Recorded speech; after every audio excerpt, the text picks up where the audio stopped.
Welcome, fellow there, wanderer of the sleepy long wasteland dark, to the wanderers. questions the wasteland Tonight, keeps the ones we're diving written not into in the terminal haunting beauty records of the or on the Fallout lips universe, of survivors, where but in the broken spaces cities between what has been whisper forgotten forgotten stories, and what remains and sealed. every shadow hides In the a tale silence of past the survival. ridge where the I'll road be your disappears guide through these and no glowing map ruins, has ever gone. sharing Tonight quiet we moments explore of the hope, biggest unanswered resilience, questions of and the the Fallout eerie calm universe, of a the world mysteries long that gone. haunt its edges, the deliberate silences its creators have maintained across decades, and what those silences reveal about a world too honest to pretend it has resolved everything. So settle in, let your breathing slow, and let the questions find you gently. Close your eyes when you are ready. Nothing needs to be solved tonight. The question of who fired first, which nation, in the final hours of the morning of October the 23rd, 2077, made the specific decision to launch the specific weapons whose detonation began the sequence that ended the pre-war world, is the single most consequential unanswered question in the Fallout universe. And it is unanswered not because the people who built the franchise forgot to decide, or because the answer exists somewhere in a developer's private notes, waiting to be revealed in a future installment. It is unanswered because the specific and sustained refusal to answer it across nearly 3 decades of canon material, spanning multiple games and multiple development teams and multiple opportunities to settle the matter definitively, constitutes the most consistent and most deliberate single act of creative restraint in the franchise's history. The ambiguity is the answer. The specific character of what that means, why the ambiguity is the answer, rather than a gap in the answer, is worth examining with the care it deserves before moving toward the other mysteries that this account will trace. The pre-war world that the Great War ended had been building towards some version of catastrophic end for decades before the specific morning when the weapons finally flew, and the specific shape of the building is documented across the franchise's accumulated terminal records and historical fragments, with enough detail to reconstruct the general trajectory of the final years with reasonable confidence, even without knowing which specific government made the specific final decision. The resource wars that began in 2052, when the European Commonwealth's invasion of the Middle East opened the era of open military conflict over the planet's diminishing energy resources, established the foundational conditions of scarcity and institutional desperation that would govern everything that followed. Petroleum's effective exhaustion as a globally accessible resource by the middle of the 21st century, followed by the progressive depletion of uranium and the rare earth materials that advanced technology required, produced a world in which every major nation was operating under conditions of resource pressure acute enough to reshape its institutional behavior in ways that normal peacetime frameworks had not been designed to accommodate. The United States and China, as the largest and most militarily capable of the surviving great powers, were, eventually, the only nations whose confrontation over the last significant accessible resources, the Alaskan oil pipeline, whose control the Anchorage campaign was fought to determine, had the scale and the institutional investment to produce the final catastrophe. By 2077, the two nations had been in direct military conflict over Alaskan territory for more than a decade. The question of who fired first existed within this context, and the context matters enormously for understanding why the question is so difficult to answer honestly. The case implicating China as the initiating party begins with the documented character of Chinese institutional behavior in the years preceding the Great War, and with the specific logic of China's strategic position at the moment war's final phase began. China's decision to invade Alaska in 2066 was not the decision of a nation acting from a position of security and confident calculation, but the decision of a nation whose own resource base had been exhausted to the point where continued conventional diplomatic management of the scarcity had become effectively impossible. A nation that had already crossed the threshold into open military aggression for resources, and that understood, at some institutional level, that its continued function as a viable state depended on access to energy reserves it did not control and could not acquire without the application of force. The invasion of Alaska was the expression of this institutional desperation in its most direct and most committed form. And the specific character of the decision, the willingness to risk direct military conflict with the most powerful military nation on Earth, rather than accept the domestic consequences of continued energy scarcity, is itself evidence about the Chinese government's relationship to risk and escalation in the final years before the war. The specific terminal records and recovered historical documents that the franchise's various games have preserved suggest a Chinese military command that was, by the final months of 2077, acutely aware that the Anchorage campaign was not going in its favor, that the American military's progressive recapture of Alaskan territory and its demonstrated capacity to sustain the campaign's material demands was producing a conventional military trajectory that China could not reverse with the forces and the logistical support it was able to maintain at that distance.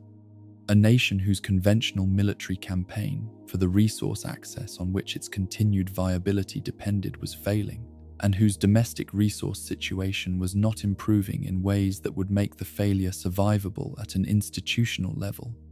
was a nation whose rational calculation about nuclear escalation was shaped by exactly the kind of catastrophically compressed timeline that makes first strike consideration most likely. Whether this calculation produced the actual decision to launch is what the evidence does not conclusively establish. That the conditions for such a decision were present in the Chinese strategic situation at the war's final moment is documented with enough consistency across the available material to constitute a genuine and serious case. The case implicating the United States is built from different evidence and organized around different institutional logic, and its seriousness matches the Chinese case in ways that the available material's genuine ambiguity requires to be acknowledged rather than minimized in favor of whichever narrative is more comfortable. The American government's institutional trajectory in the years immediately preceding the Great War had moved in directions that the pre-war Constitution's foundational assumptions had not anticipated, and that the specific pattern of behavior those directions produced provides relevant evidence about the suspension of constitutional protections, the declaration of martial law in regions experiencing resource-related unrest, the specific concentration of executive authority in a government operating under the combined pressures of resource scarcity, and a decade of expensive military commitment in Alaska. These documented features of the late pre-war American state describe an institution whose relationship to its own founding constraints had been significantly eroded by the combined pressures of the crisis it was managing. An institution whose foundational constraints have been eroded in this specific way is an institution whose behavior, at moments of acute crisis, is less predictable and less bounded by its normal operating framework than it would be under ordinary conditions. And the specific crisis of a failing Alaskan campaign with domestic energy scarcity as the direct consequence of failure was acute enough to produce exactly the kind of decision-making environment that normal institutional constraints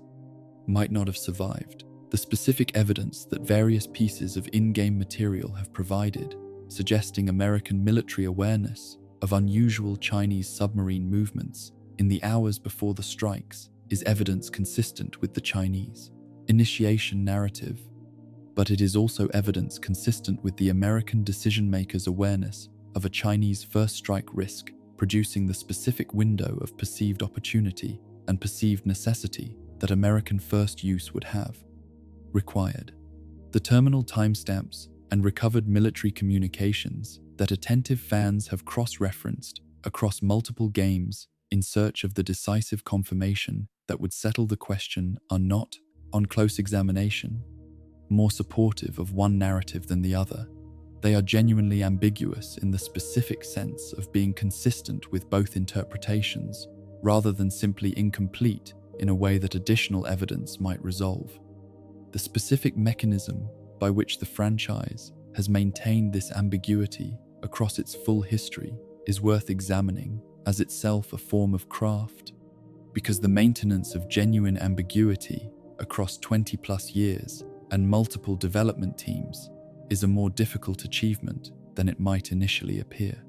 Genuine ambiguity requires not just the absence of a definitive answer, but the active presence of evidence pointing in multiple directions with roughly balanced force, and the construction of this balance across dozens of in-game documents and hundreds of hours of narrative content, whose consistency could not be taken for granted across the normal creative turbulence of a major franchise's. Development is an achievement whose specific character reflects deliberate, creative commitment rather than simple omission. The Great War's origin point has been poked at from multiple angles across multiple games, each of which provided new historical material relevant to the question, and none of which tipped the balance conclusively toward either candidate.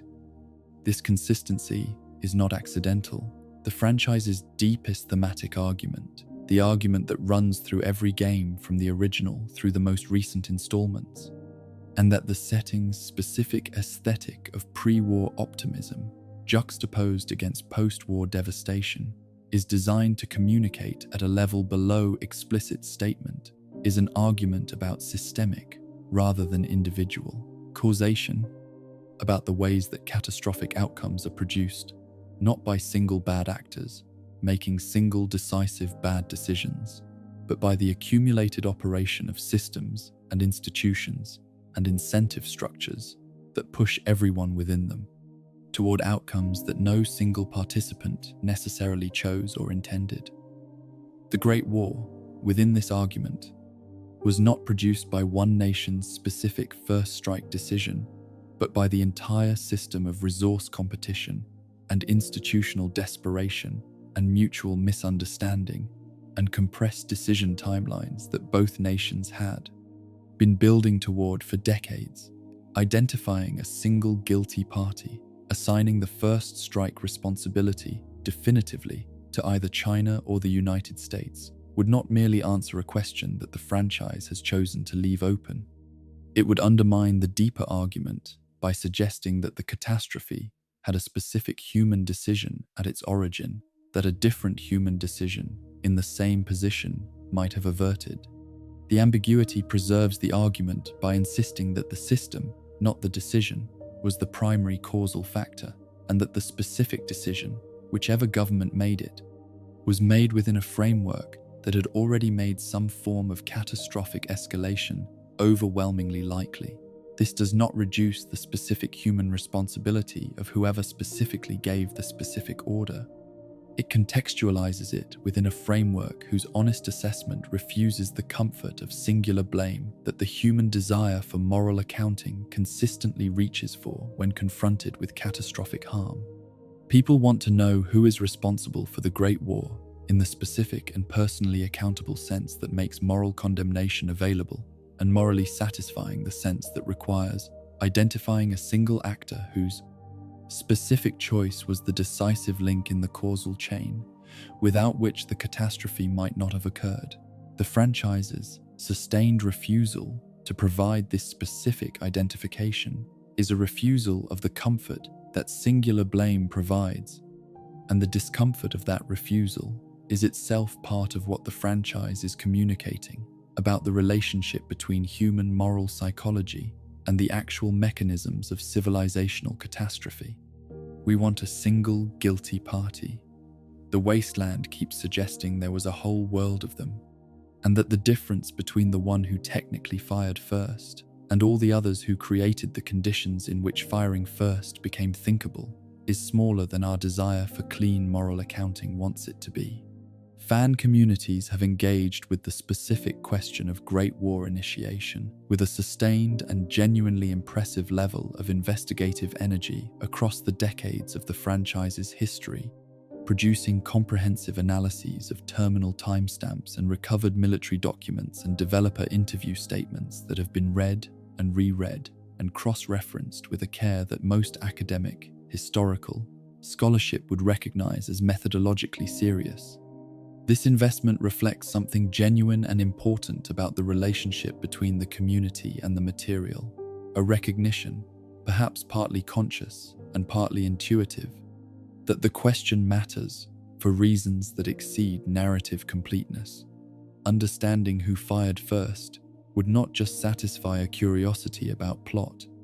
It would answer, within the fiction's terms, something about how catastrophes begin and who bears the specific moral weight of beginning them. And the persistence of the investigation, despite its consistent failure to produce the conclusive answer, reflects how important that specific moral question is to the people who have committed to taking the franchise's world seriously. Enough to keep asking it. The wasteland does not answer. The road disappears over the ridge, and the investigation continues, as it always has, because the question is too important to simply set aside. The Enclave is the most uncomfortable fact about the post-war wasteland's relationship to its own history, because its existence requires acknowledging something that the various institutional frameworks the wasteland has developed for understanding itself have generally preferred to manage around rather than confront directly the specific and documented fact that the pre-war United States government did not simply end on October the 23rd, 2077, did not cease to exist in the comprehensive and conclusive way that the scale of the catastrophe it had organized its most powerful institutions around preparing for and had eventually brought upon itself might have been expected to produce. The government survived, not in the attenuated and metaphorical sense in which ideas and cultural values survived the destruction of the institutions that expressed them, carried forward in the memories of the people who had been shaped by those institutions and transmitted to the next generation through the imperfect mechanisms of oral tradition and recovered texts. In the specific and literal institutional sense, the sense of an apparatus of authority and decision-making and military capability, maintaining its organizational coherence, its chain of command, its conviction of its own legitimate sovereignty over the territory and the population it claimed to govern the United States government, continued to exist after the war as the Enclave, and the specific character of its continued existence is a fact whose full implications the franchise has explored only partially across the full span of its history. The Enclave's institutional identity was not the identity of a successor state, built from the wasteland's wreckage by survivors who had concluded that the governance forms of the pre-war world represented the best available template for organizing the post-war one. It was the literal continuation of the pre-war government itself, the specific people and the specific organizational structures and the specific institutional culture of the United States government, evacuated through the continuity of government infrastructure that the pre-war state had constructed across the decades of the resource wars and the escalating tension that preceded the final exchange,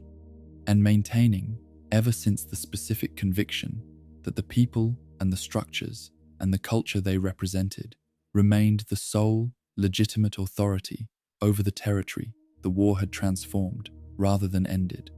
The Enclave's senior leadership traced their family histories and their institutional genealogies back to the pre-war government's most senior officials and most connected corporate partners, the Vault Tech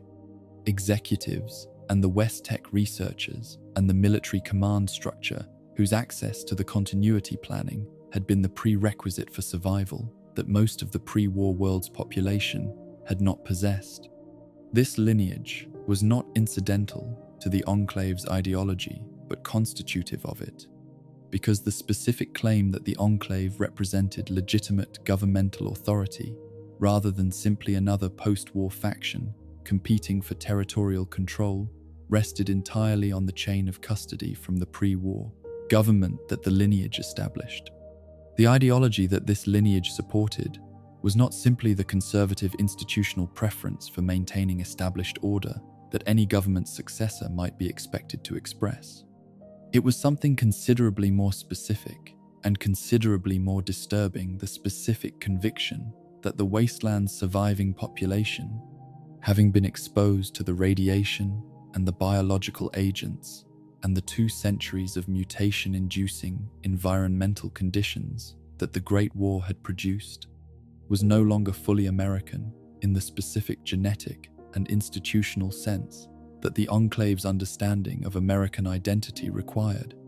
and that the Enclave's project of national restoration therefore required not the incorporation of the wasteland survivors into a renewed national framework, but their elimination or displacement in favor of a genetically uncontaminated population whose claim to the restored nation would be untainted by the compromises that survival in a radioactive wasteland had imposed. This was not a position that the Enclave's public communications, to the extent that it maintained public communications in the form of Enclave radio and similar propaganda vehicles, always stated in its starkest form. But it was the specific implication of the institutional ideology that drove the Enclave's most significant operational decisions, and its presence in those decisions was visible to anyone willing to follow their logic to its honest conclusions. The destruction of the Enclave's primary West Coast installation, the oil rig facility, located off the coast of California, that served as the seat of President Richardson's government and the command center for the Five Enclave's most ambitious post-war operation, at the conclusion of the events the Chosen One's story traces, was a destruction whose completeness was real and significant and appropriately dramatic as a narrative. Conclusion to the second game's central conflict. Richardson was dead. The Mariposa Super Soldier project, whose latest iteration the oil rig had been developing, was ended. The FEV aerosol dispersal plan, whose implementation would have extended the Enclave's purification program to the wasteland's broader population, was prevented. These outcomes were genuine, and their significance for the West Coast wasteland's subsequent trajectory was not trivial. What the oil rig's destruction was not, as the franchise's subsequent development would confirm, was the end of the Enclave as an institution. The reappearance of the Enclave in the capital wasteland, organized around the Raven Rock facility in what had been the Mid-Atlantic region and operating under the command structure that Colonel Autumn represented, following the effective incapacitation of President Eden, the Zax supercomputer that had been maintaining a version of executive authority in the absence of the human presidential succession. The oil rig's destruction had severed was the most direct confirmation available within the canonical material that the pre-war continuity of government planning had distributed the Enclave's institutional infrastructure across multiple redundant facilities whose existence the West Coast story had not prepared players to anticipate. Raven Rock was not a hastily improvised response to the oil rig's destruction, assembled by survivors who had managed to escape the first facility's end and regroup elsewhere. It was an independent installation with its own command structure, its own personnel, its own supply chains and operational capabilities that had been operating continuously across the entire period of the oil rig's existence, and that had developed its own institutional culture in the specific relative isolation of the East Coast's geographic and political environment.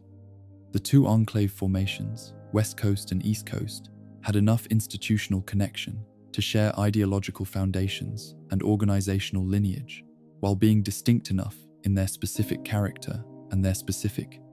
immediate objectives to function as genuinely separate expressions of the same underlying institution. This revelation carries implications that extend beyond the specific narrative of Fallout 3 to the question of the Enclave's broader institutional scope that the franchise has never directly resolved.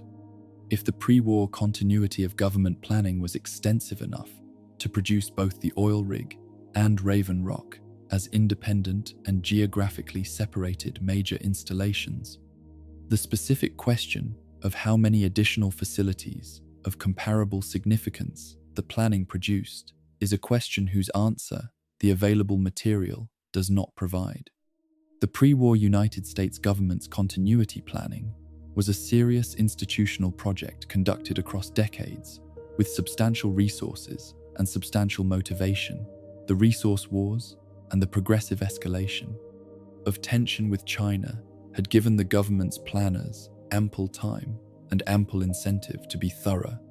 and the specific pattern of the two confirmed major facilities suggests a planning approach organized around geographic redundancy rather than concentration in a single location. Whether that approach produced two major facilities or 5 or a dozen is genuinely unknown,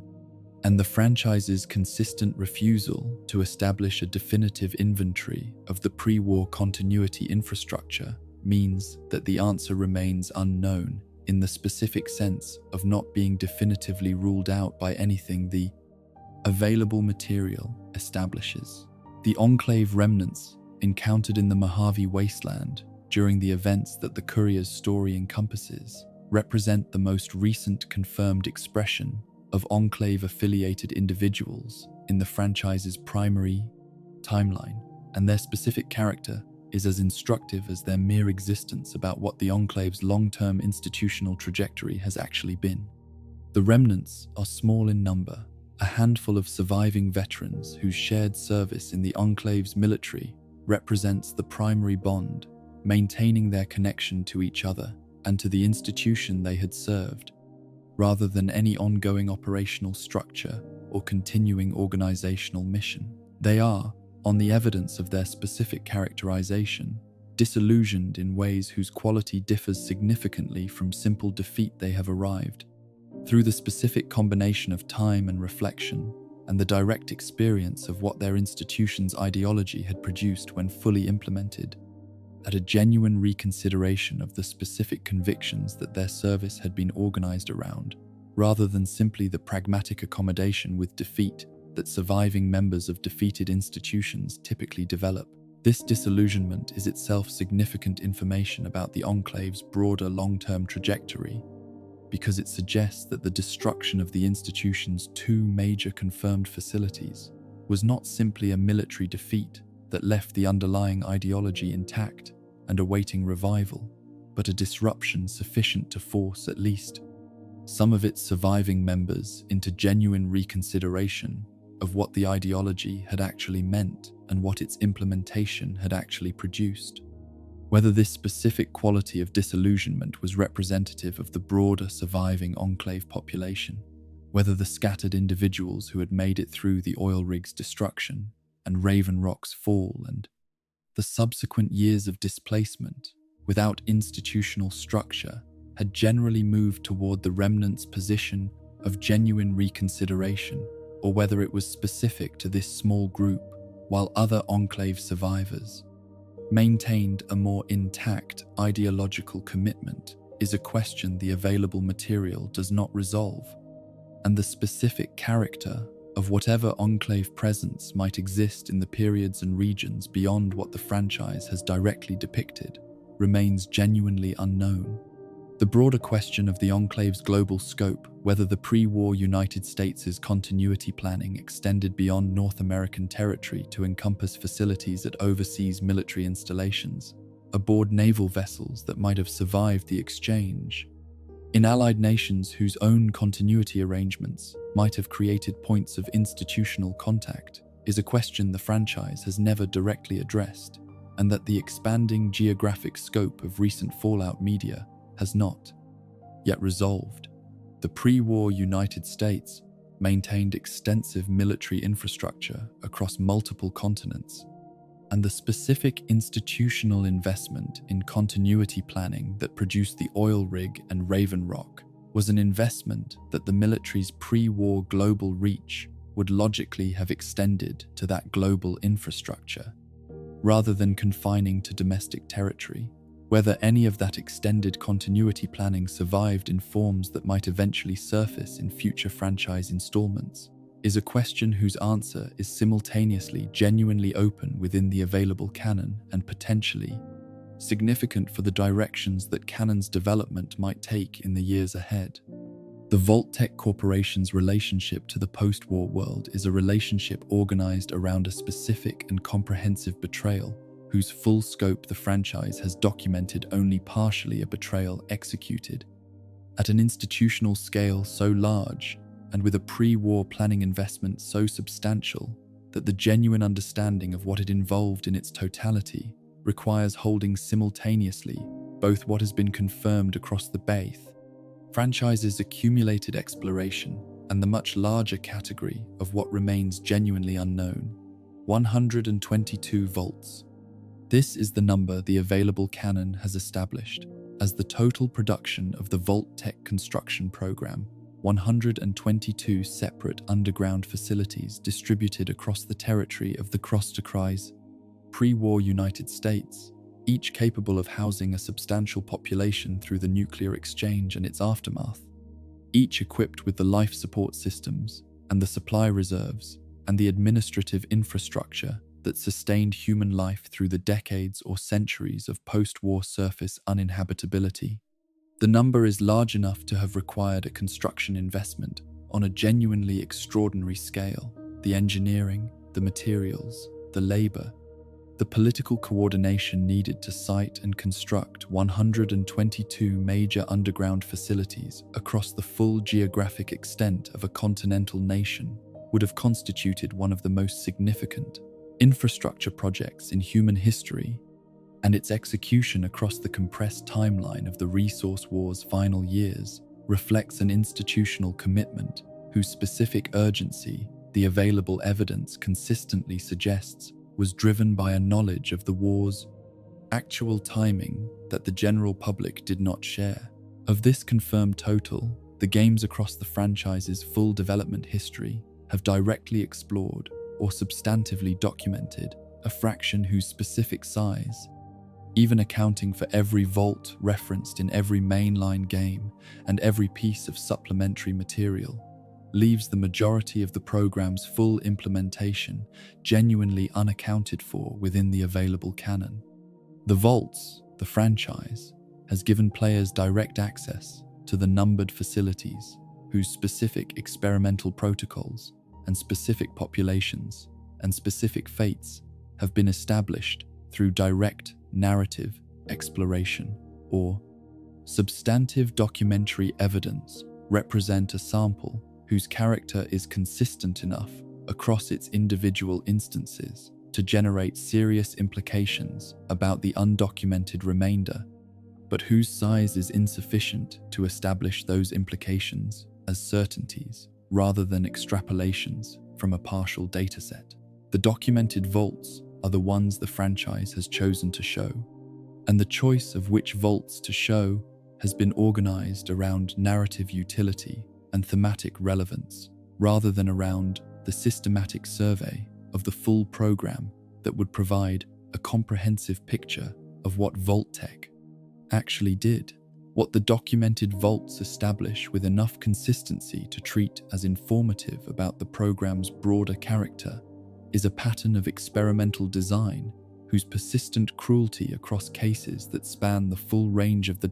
franchise's geographic and chronological scope is not easily accounted for as coincidence or as the isolated decisions of individual researchers operating without institutional sanction.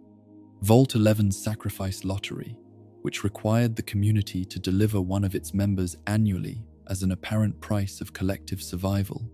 was the creation of an experimental design that understood what a closed human community would do when presented with an impossible choice between terrible compliance and the appearance of even more terrible non-compliance.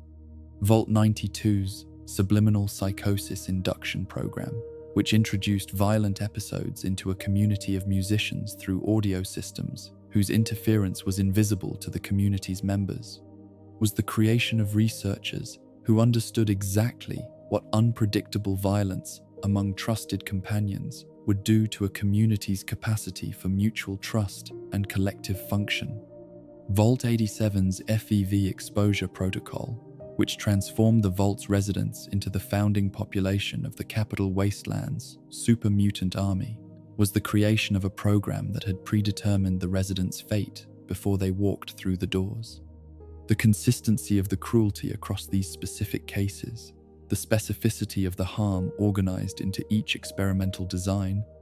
the deliberateness of the suffering built into the protocols is the pattern that makes the undocumented majority of the program genuinely disturbing to consider, even in the absence of direct evidence about what specifically happened.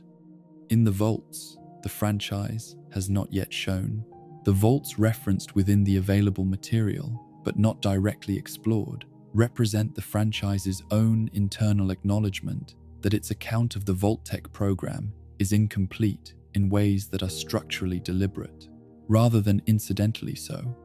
Each vault number mentioned in dialogue or discovered in a terminal entry without corresponding direct exploration is a specific and concrete reference to a story that exists within the world's logic, but that the narrative has not yet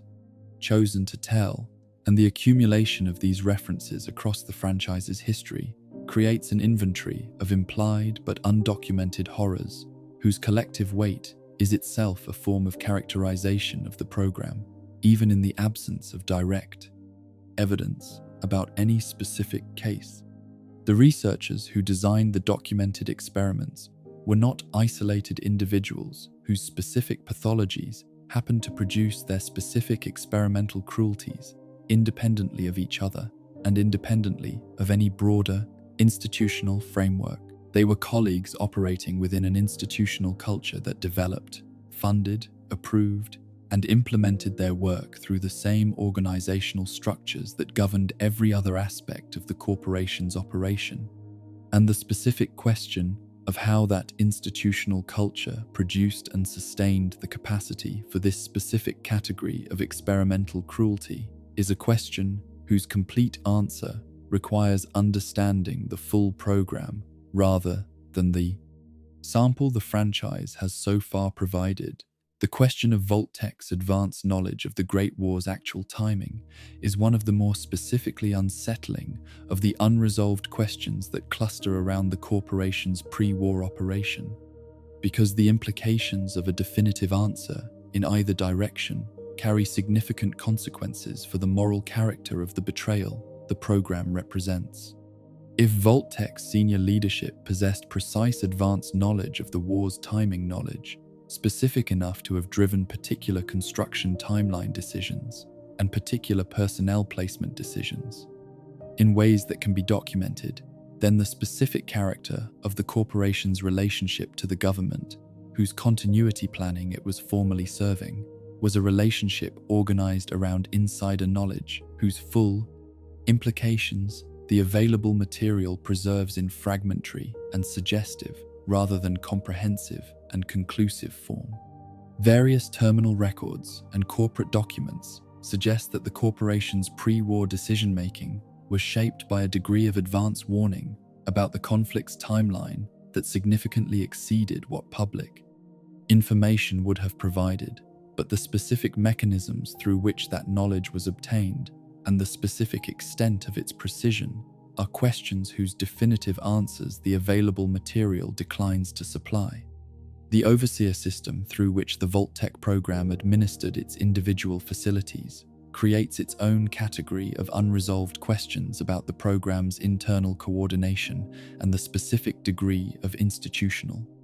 awareness that individual administrators possessed about the nature of the experiments they were overseeing. The relationship between the overseer role and the experimental protocols varied across the documented cases in ways that suggest different levels of information sharing between the corporate level and the facility level. Some overseers appear to have been substantially more informed about the true character of their facility's experimental design than others, and the specific pattern of information distribution across the full 122 facilities is a question the available material addresses only in relation to the specific facilities whose administration has been directly documented. Whether a comprehensive account of the overseer information system would reveal a consistent policy of partial disclosure, a pattern of overseer selection organized around the specific degree of complicity their experimental protocol required, or something more varied and more complicated than either of these simplifications, is a question the franchise has left genuinely open across its full history. The 60-plus vaults, whose specific experimental protocols remain entirely unknown within the available canon, represent the largest single inventory of implied but unconfirmed narrative content in the franchise's history, and their continued existence as sealed and unexamined possibilities is part of what gives the Vault Tech mystery its specific and durable quality as a source of ongoing fan engagement. Every confirmed vault number, without associated documentation, is a specific promise of a story whose content has not yet been established, and the accumulated weight of those unfulfilled promises across the franchise's full inventory constitutes a standing invitation to imagination whose specific generative character differs from the other major mysteries. This account traces the Great War's origin is a question about historical causation that admits of a definitive answer, even if the franchise has chosen not to provide one. The undocumented vaults are not simply questions about historical causation, but invitations to narrative each sealed door, a specific reminder that the wasteland's capacity to generate new revelations about its own institutional history is not exhausted by anything the available material has yet shown, that the world is genuinely larger than its current documentation, and that this largeness is a permanent feature of engagement with the setting rather than a temporary condition awaiting resolution. The wasteland's geography, as any map of the franchise's explored territory makes immediately and somewhat uncomfortably clear, is a geography that covers a remarkably small fraction of the continental space that the setting's premise requires to be inhabited. The Mojave Desert region that New Vegas documents, the Mid-Atlantic corridor that Fallout 3's Capital Wasteland covers, the Massachusetts Commonwealth, whose exploration Fallout 4 organizes, the Appalachian region of West Virginia that Fallout 76 depicts in its earliest post-war period, the California regions of the original games, and the various territories that New California Republic expansion has touched. These explored territories, taken together, constitute something on the order of a narrow strip of American geography, substantial within each game's individual scope,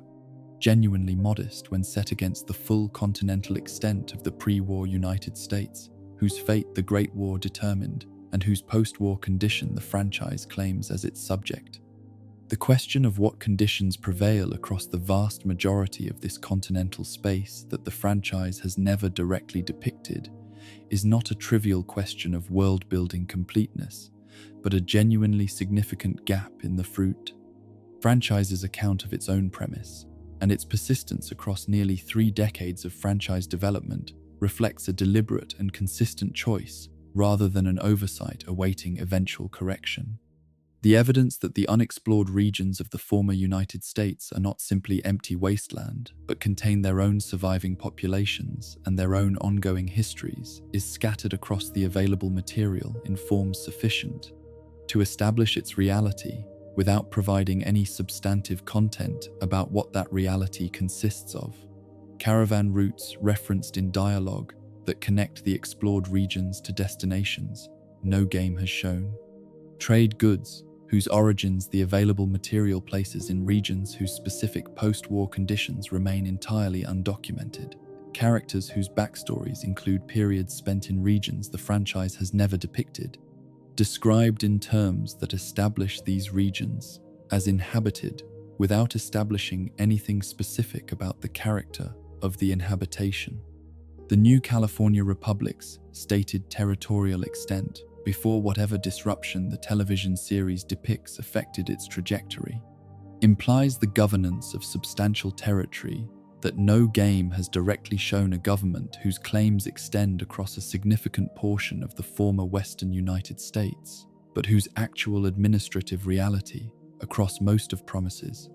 that territory exists only as implication rather than direct depiction. The accumulated weight of these references establishes that the explored regions exist within a broader continental context, whose undepicted character is a permanent feature of the setting's background, rather than simply the absence of narrative that has not yet gotten around to filling in the blanks. Canada's specific post-war situation is one of the more consequential of the undepicted regional conditions, both because of Canada's pre-war geographic relationship to the United States and because of the specific character of that relationship's final form, the American annexation of Canada during the Resource Wars, that the franchise's established history documents, without providing any substantive account of what the annexation meant for Canadian institutions, Canadian population centres,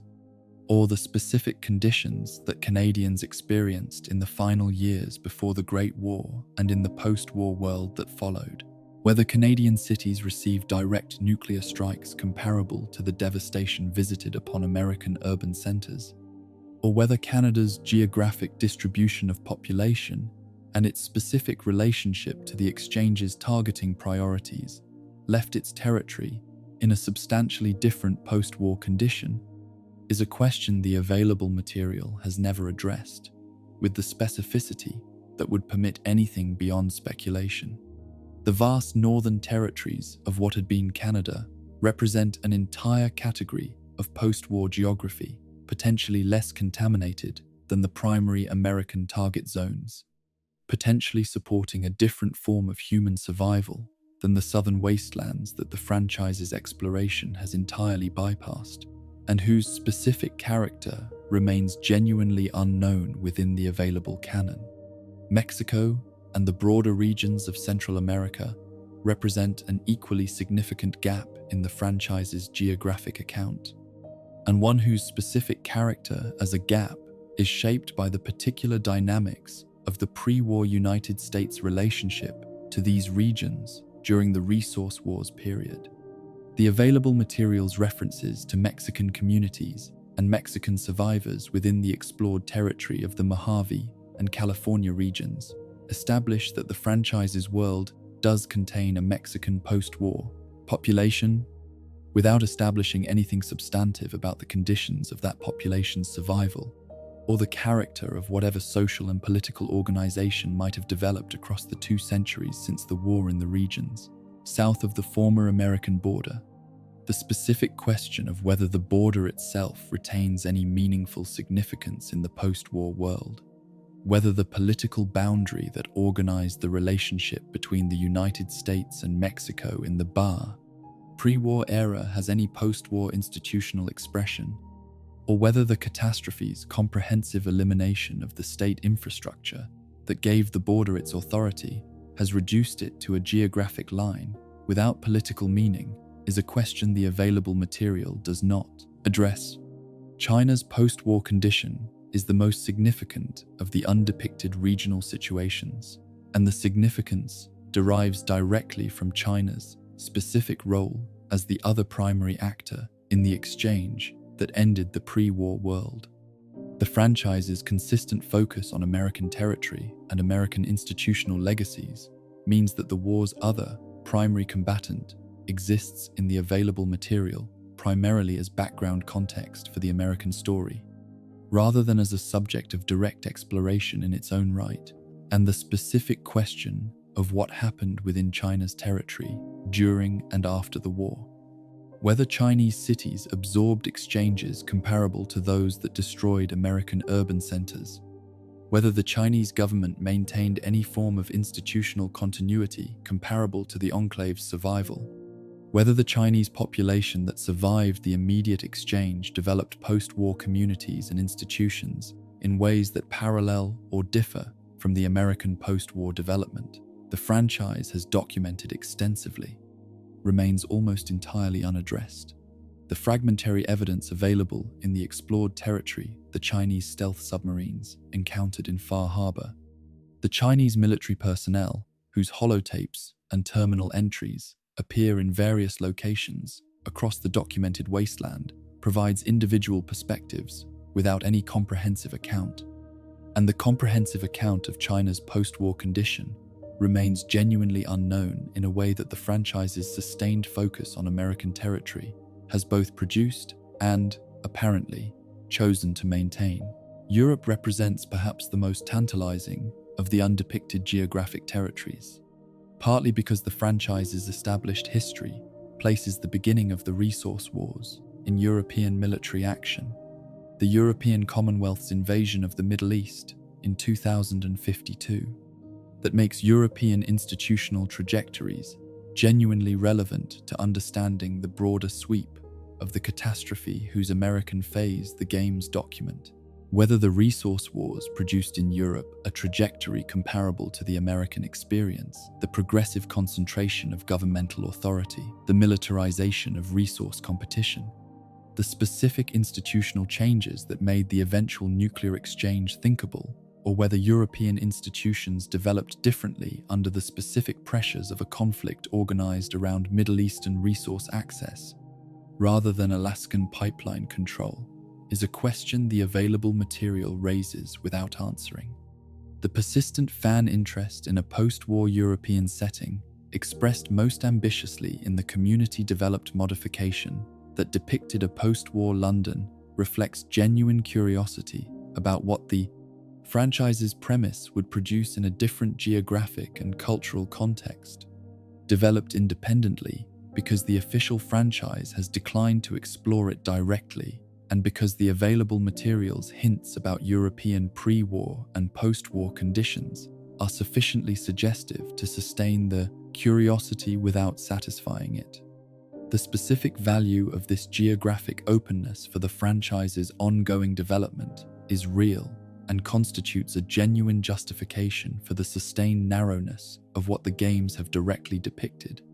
Because the unexplored territory is not simply a gap to be eventually filled, but a standing reserve of narrative possibility whose existence ensures that the franchise's world remains genuinely larger than its current documentation. A setting whose every region has been explored and every regional condition definitively established is a setting that has reached the limits of its own world building, and the specific quality of the Fallout setting's continued capacity to generate new stories and new perspectives on familiar themes, without the sense of repetition that genuine exhaustion of a world produces, is inseparable from the time, vast territory of genuinely unknown post-war geography that the franchise has chosen to maintain as unknown, rather than collapsing into the documented present. The road that disappears over the distant ridge is not a failure of the cartographer. It is the most important feature on the map. The Master's unity was defeated at the conclusion of the original Fallout's central narrative through a mechanism whose specific character is worth attending to carefully before engaging with the questions the defeat left open, because the mechanism of the defeat is itself one of the more philosophically significant facts about what the unity actually was and what its failure actually demonstrated. The Vault Dweller did not defeat the Master through superior military force or through the discovery of some vulnerability in the organization's operational structure that could be exploited to dismantle it from without. The defeat was accomplished through argument, through the specific and devastating presentation of a biological fact about the FEV transformation that the Master's own intelligence was sufficient to recognize as conclusive once. It was placed before him in terms he could not manage around. The super mutant transformation eliminated reproductive capability. A species that could not reproduce was not a species being saved from extinction, but a species being accelerated toward it through a different mechanism. And the specific logic of the Unity's own stated objective, the salvation of the human species in its transformed form, was directly and irrecoverably undermined by this biological reality once the Vault Dweller established it as a fact. Rather than allowing it to remain as an implication, the Master could decline to follow to its honest conclusion. The Master chose to end his own existence rather than continue pursuing a program whose fundamental premise the biological evidence had refuted.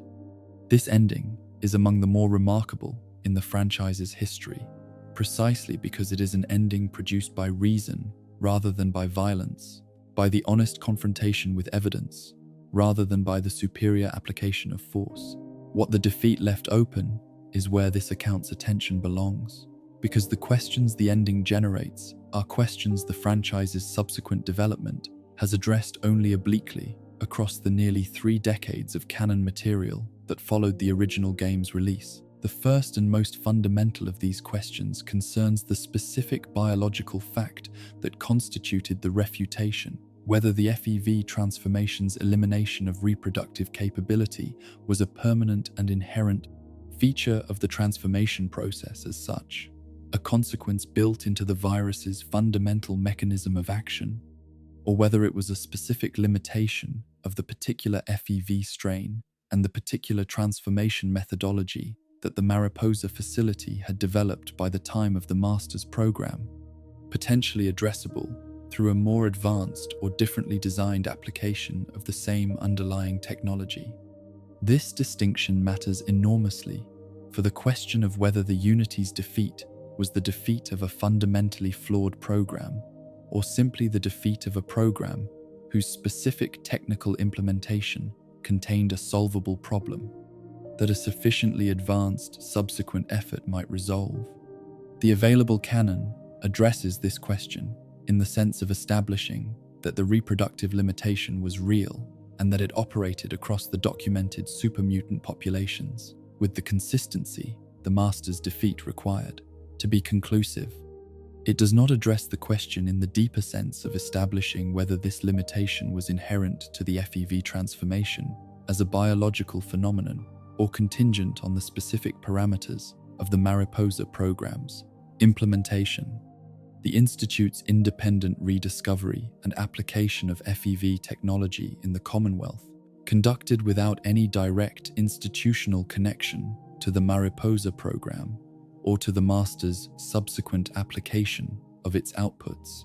provides the most relevant data point the available canon offers for evaluating this deeper question, and the data point it provides is more ambiguous than a simple answer would require it to be. The Commonwealth's supermutant population, produced through the Institute's program using a different FEV strain and different transformation methodology than the Mariposa program employed, displays the same reproductive limitation that the original program's subjects displayed, suggesting that the limitation may indeed be a feature of FEV transformation as such, rather than a contingency of the Mariposa program's specific parameters. But the Institute's program was not designed to investigate or address the reproductive question, was organized entirely around the strategic objective of surface community destabilization rather than around the production of a self-sustaining, transformed population, and the absence of any documented Institute research effort directed at the reproductive limitation means that the question of whether the limitation was addressable through a more specifically designed program cannot be answered from the limitation. Available evidence about what the Institute's program actually produced. The similarity of the outcome across different programs using different implementations is suggestive but not conclusive, and the specific biological question, inherent limitation, or contingent parameter remains genuinely open in the canonical material. The population of surviving Unity sympathizers and former army members who scattered across the wasteland following the Master's defeat and the destruction of the Mariposa facility constitutes a category of post-Unity human presence whose subsequent trajectory the available material addresses in fragments rather than comprehensively. Marcus is the most extensively documented of these survivors, and his trajectory across the games in which he appears provides evidence about what post-Unity intelligent, supermutant existence actually looked like across extended time under conditions that the Army's operational structure no longer organized and the Master's philosophical framework no longer animated. His establishment in Broken Hills and his eventual movement through other regions of the wasteland trace a path that is recognizably individual, shaped by Marcus's specific character and specific philosophical commitments, rather than by any broader pattern of unity, remnant behavior, rather than representative of a collective trajectory that could be used to characterize what happened to the broader surviving population. Whether other intelligent survivors of the Army pursued trajectories comparable to Marcus's whether any attempted to maintain some version of the Unity's organizational coherence or philosophical program in smaller and less visible forms, whether any developed positions significantly different from Marcus's philosophical accommodation with the defeat these questions the available material does not address. And their unaddressed state means that the full post-Unity story remains genuinely incomplete, even for the characters and communities the franchise has directly shown. The human sympathizers, who had found in the Master's vision something genuinely compelling, who had chosen affiliation with the Unity, not through coercion, but through genuine conviction that the Master's analysis of the common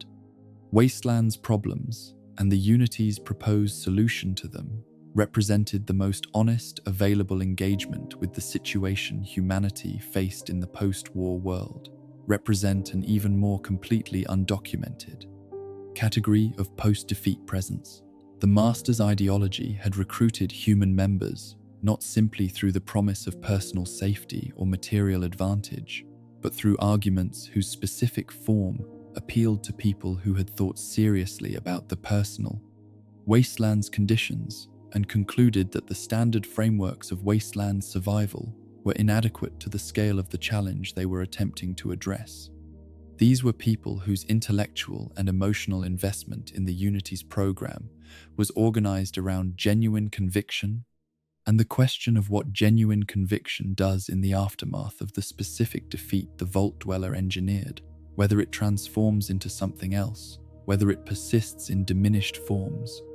whether it eventually produces successor projects whose specific character, as the available material has never documented, is a question the franchise has consistently declined to engage with directly. The Vault 87 supermutant population's relationship to the Unity's broader questions is one of the more interesting comparative dimensions of the franchise's supermutant lore that the available material has never directly addressed. The Vault 87 transformation program and the Mariposa program were independent developments that arrived at similar outcomes through different institutional paths,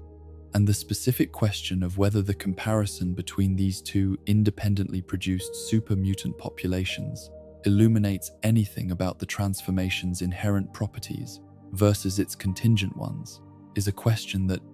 the franchise's positioning of these populations in different geographic regions, encountered by different player characters in different games, has prevented from being directly engaged.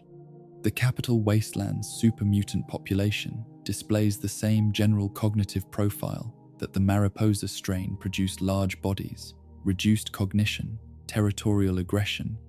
the specific inability to reproduce, but the direct biological comparison that would establish whether these similarities reflect shared inherent features of the transformation or simply similar parameters in two independently developed programs would require the kind of systematic scientific analysis that the Wasteland's available institutions are not equipped to conduct, and that the narrative has never organized itself around producing. Marcus's specific philosophical position on the Unity, on what the program had been trying to accomplish, on whether the specific failure of the Master's implementation was the failure of the entire underlying vision or only of one specific attempt to realize it, on what the long existence of the Wasteland's intelligent, supermutant population suggested about the viability of some version of the transformed existence the Unity had aimed to produce, is documented across his appearances in the franchise with enough substance to constitute a genuine position worth taking seriously as evidence about what the Unity's surviving, intelligent membership concluded from their experiences. He is not simply disillusioned with the Unity in the way that someone might be disillusioned with an institution that failed to deliver on its promises. He has arrived at a more complicated position that acknowledges simultaneously the genuine problems the Unity was trying to address and the specific failures of the Master's approach to addressing them, and that holds this combination of acknowledgement without resolving it into the simple condemnation of the Unity as simply wrong, or the simple defense of it as simply betrayed by specific practical failures rather than fundamental. conceptual ones. The Broken Hills community he helped build was not a continuation of the Unity's program, but it was not entirely discontinuous from the Unity's vision either. It was something different and more modest and more honest about what was actually achievable, built from the specific materials that the post-Unity wasteland provided, rather than from the comprehensive vision the Unity had projected. The Institute's endgame is the most structurally unusual of all the major unresolved questions this account examines, because its specific unresolved character is produced not by the withholding of information that exists somewhere in the available canon, but by the explicit branching of the narrative into multiple incompatible outcomes whose specific relationship to each other within any canonical account of what actually happened is a question the franchise's own approach to the player-determined narrative has rendered genuinely unanswerable in the normal sense of that term. The Institute can be destroyed. Its leadership can be reformed under new direction. Its prior operational trajectory can be allowed to continue. The specific player character, whose story Fallout 4's narrative traces, makes a specific choice from among these options in any given playthrough, and the specific outcome produced by that choice is the outcome that playthrough's story ends with. What actually happened to the Institute, in the sense of the single canonical answer that corresponds to the events the broader franchise treats as having occurred in the timeline that subsequent installments will need to engage with, is not simply unknown in the way that the Great War's initiating party is unknown. It is undetermined at the level of narrative structure, rather than simply undisclosed at the level of available information. This structural character of the Institute question distinguishes it from the franchise's other major mysteries in a way that matters for understanding what kind of unresolved question it actually is. The Great War's origin is a question with a determinate answer that the franchise has chosen not to reveal. Whoever actually gave the order, one government or the other, made the specific decision the war hinged on, and the franchise's refusal to disclose the answer does not mean the answer does not exist within the fiction's internal logic. The Institute's fate, by contrast, exists in a state of genuine indeterminacy within the franchise's approach to player agency, not merely undisclosed, but genuinely dependent on which choice a specific player made in a specific playthrough, with no canonical hierarchy among the available choices that would establish which one represents the true account in the way that a concealed but determinate fact would be the true account regardless of what any player assumed or preferred. The franchise has historically managed this kind of branching narrative indeterminacy through a combination of subsequent installment specificity, establishing in a later game's background details which outcome of a prior game's branching events. The new game treats as canonical and deliberate vagueness about outcomes whose specific canonical status would constrain future storytelling in ways the developers prefer to preserve flexibility around. The specific synth replacement program's full scope, the comprehensive accounting of how many Commonwealth residents had been replaced by synth duplicates across the full duration of the Institute's surface operations. By the time the player character's story reaches its culmination, is a question whose unresolved character generates a specific and persistent quality of unease, rather than simple narrative curiosity. The player character encounters specific confirmed replacement cases across the course of the game's narrative, each of which is individually disturbing in the specific way that the revelation of trusted characters as non-original versions of themselves is disturbing, and each of which raises the question of how many comparable replacements exist beyond the specific ones the narrative has chosen to make visible. The game declines to provide a number.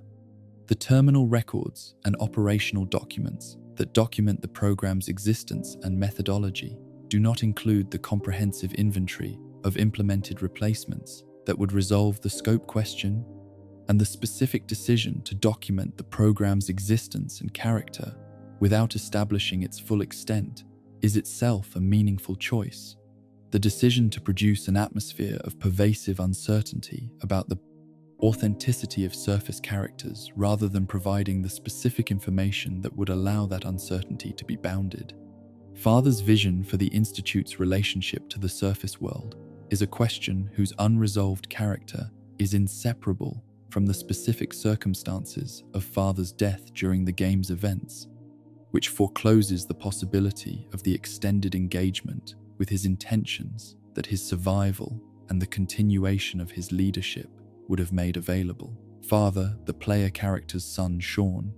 aged across the 60 years of cryogenic suspension, during which the player character was frozen, is presented as the architect of the Institute's most recent operational direction and the person best positioned to explain both.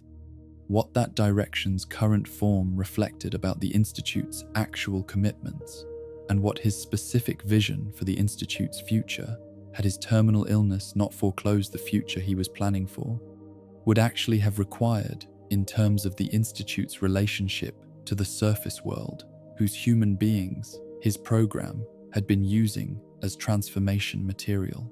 The player character's interactions with Father provide access to his stated principles, his conviction that the surface represents the past and the Institute, the future, his belief in the scientific progress the Institute's isolation has made possible,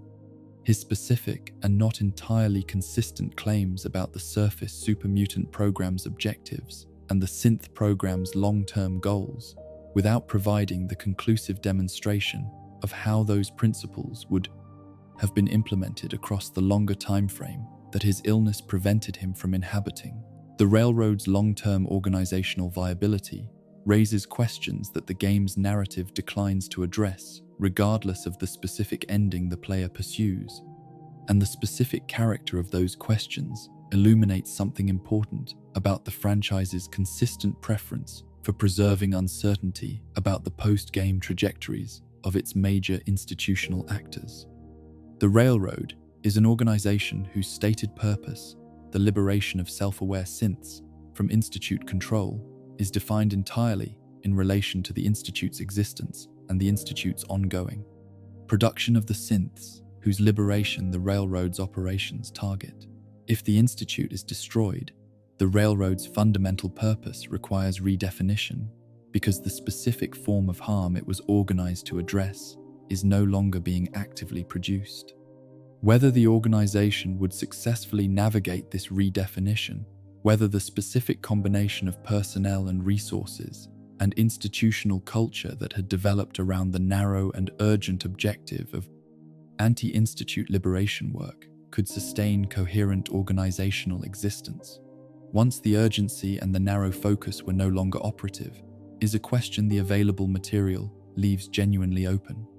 The Railroad's capacity to become something different from what it was organized to be is a question about institutional adaptability that the franchise has declined to address directly, and that the narrative's focus on the conflict's culminating moment rather than its aftermath makes structurally unavailable to the available evidence. What the multiple available endings of Fallout 4 collectively suggest about the franchise's broader philosophy of narrative resolution is something that becomes visible only when the endings are considered together rather than individually, when the specific character of what each ending provides and what each ending leaves open is attended to with enough care to recognize that the pattern across the full set of available outcomes is itself a form of statement about how the franchise understands the relationship between narrative conclusion and genuine resolution. None of the available endings provides the comprehensive closure that would allow a player to leave the game with the sense that all significant questions about the Institute's situation have been answered and all significant trajectories have been resolved into their definitive, final forms. Each ending closes some threads and leaves others open in ways that reflect the specific character of what that ending accomplishes, rather than simply omitting information that a more thorough narrative would have included.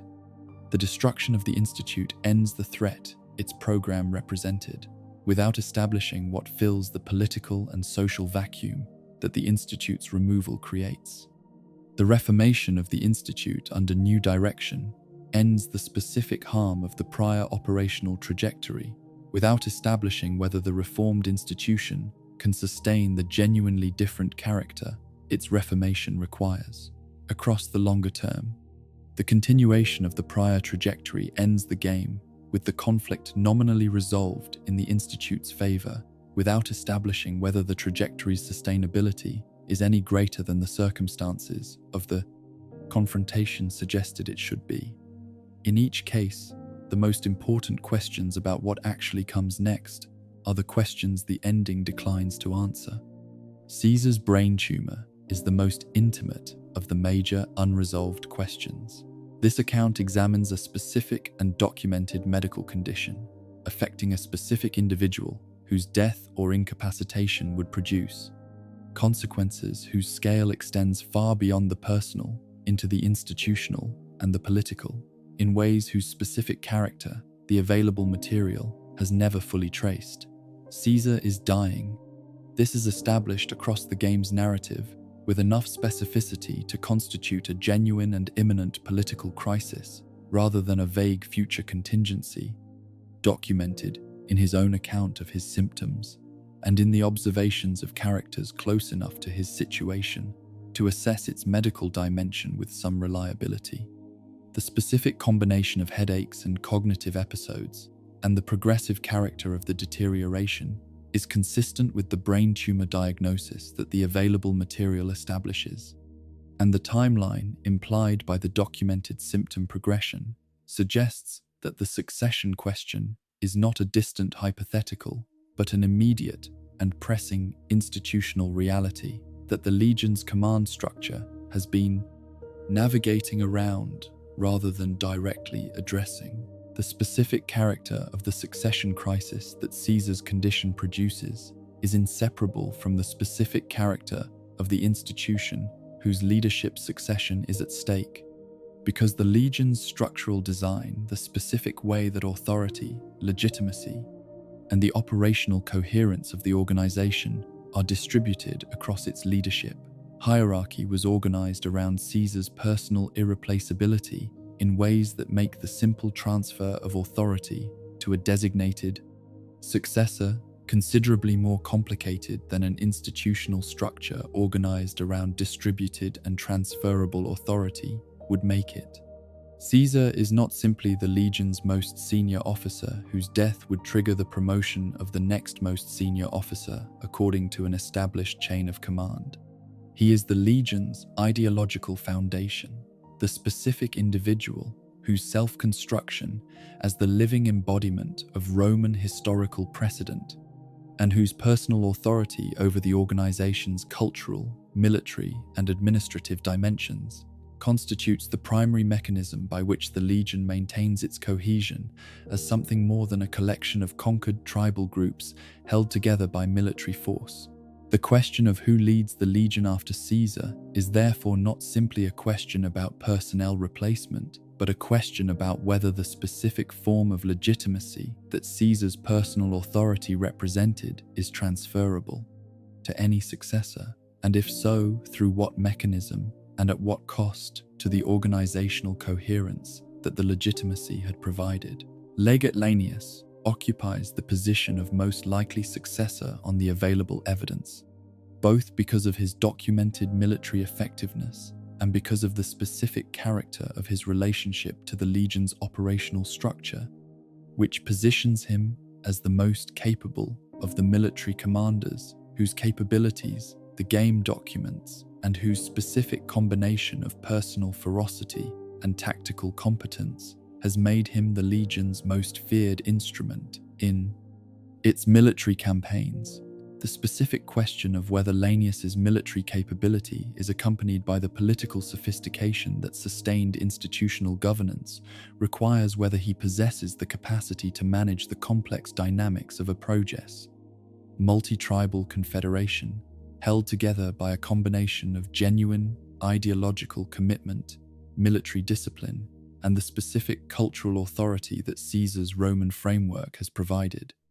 as opposed to simply the capacity to win battles and inspire fear in enemies, is a question the available material raises through his documented character without resolving.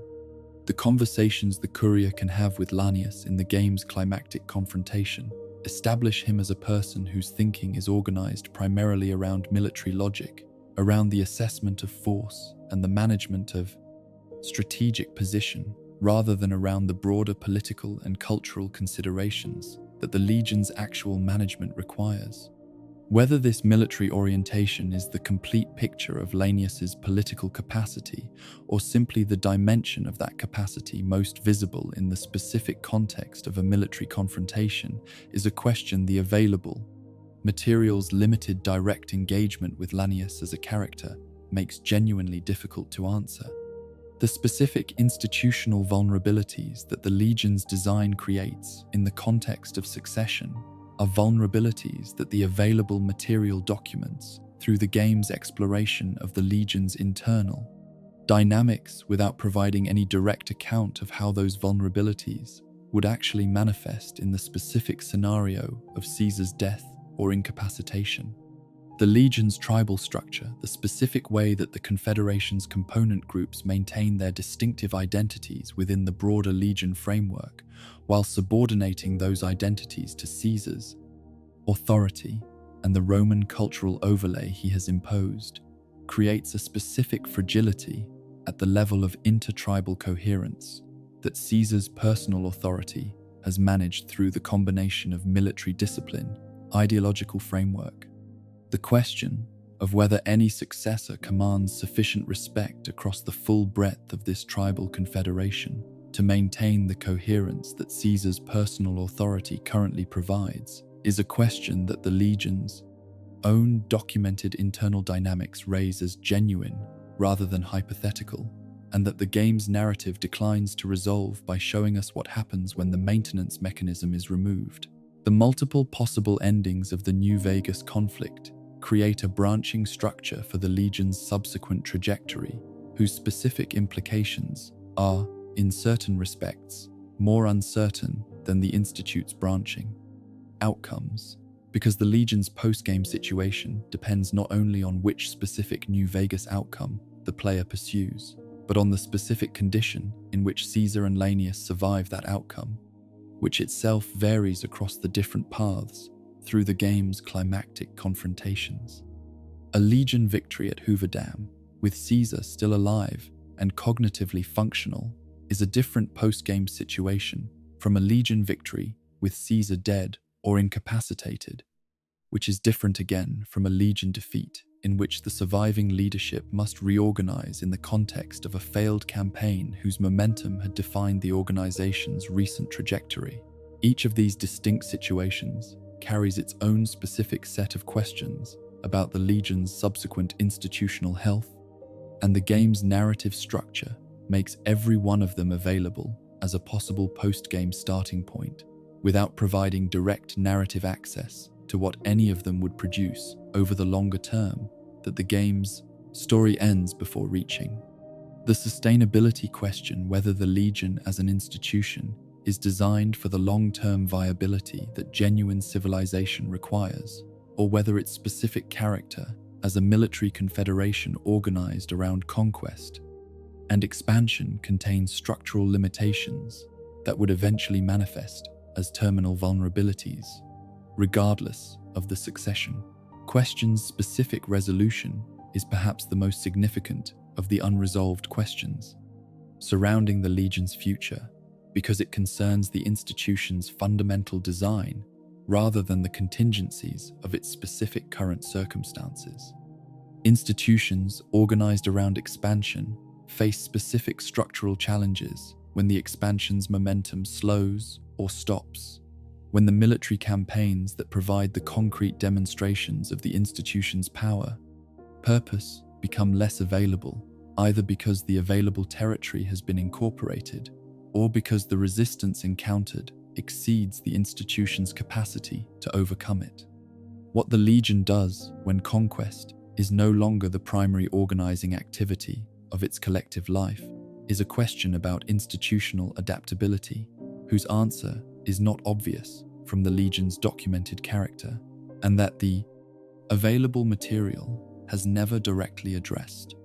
Caesar's own stated vision for the Legion's eventual transformation from a military confederation into something more like the stable and governed civilization. His Roman model eventually became is documented in the game's dialogue, but the specific mechanisms through which that transformation would occur, the specific institutional changes, the specific cultural shifts,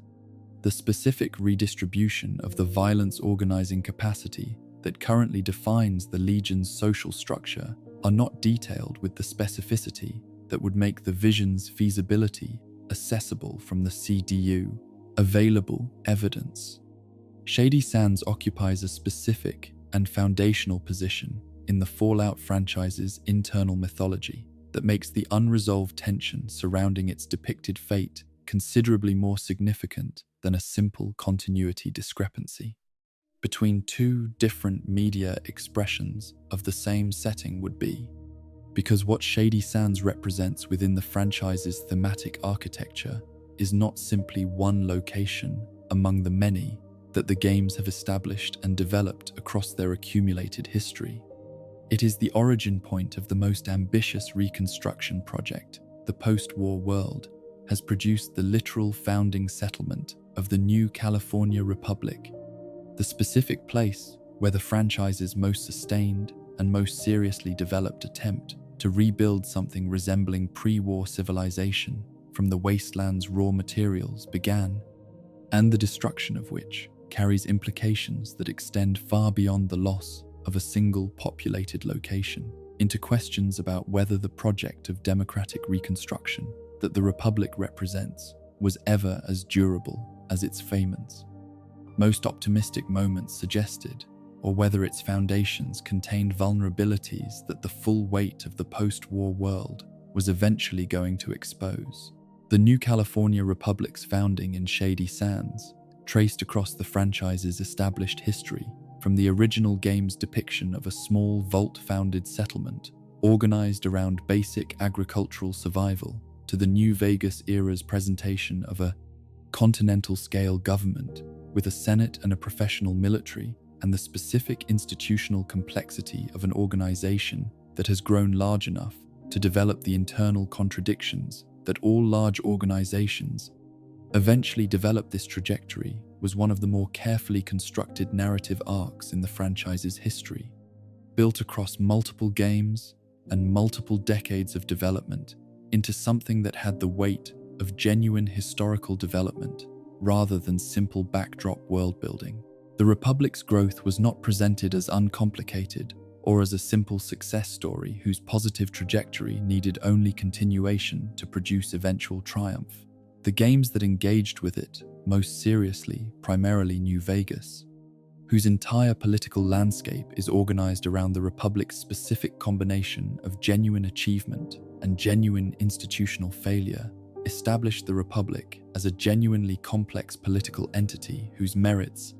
whose failures were both real and whose future trajectory was genuinely uncertain in ways that the wasteland's political complexity made appropriate. But the Republic's capital existed, and its founding settlement persisted, and the specific continuity of the organization's institutional history from that founding settlement forward constituted a kind of narrative grounding for everything the Republic represented and everything the games had built around it. The Fallout television series' depiction of Shady Sands as destroyed by a nuclear weapon roughly 2 decades before the series' primary timeline introduces a disruption to this established trajectory whose specific implications the available material has not yet resolved into a comprehensive and satisfying account of what the disruption means for the franchise's broader treatment of the Republic and everything it represents. The destruction is depicted with enough narrative specificity to establish it as a genuine canonical event within the television continuity, rather than a background reference whose details might subsequently be reframed. The mushroom cloud visible in a flashback, the specific characters whose relationship to the event establishes its significance for the television narrative, The broader implication that whatever the Republic was, and whatever it had been building toward in the decades the games documented, has been comprehensively disrupted in ways that the series' present-day timeline reflects in its account of the political landscape the central characters inhabit. This specificity makes the event harder to bracket as a television-only detail whose relationship to the game canon can be maintained in a state of deliberate vagueness,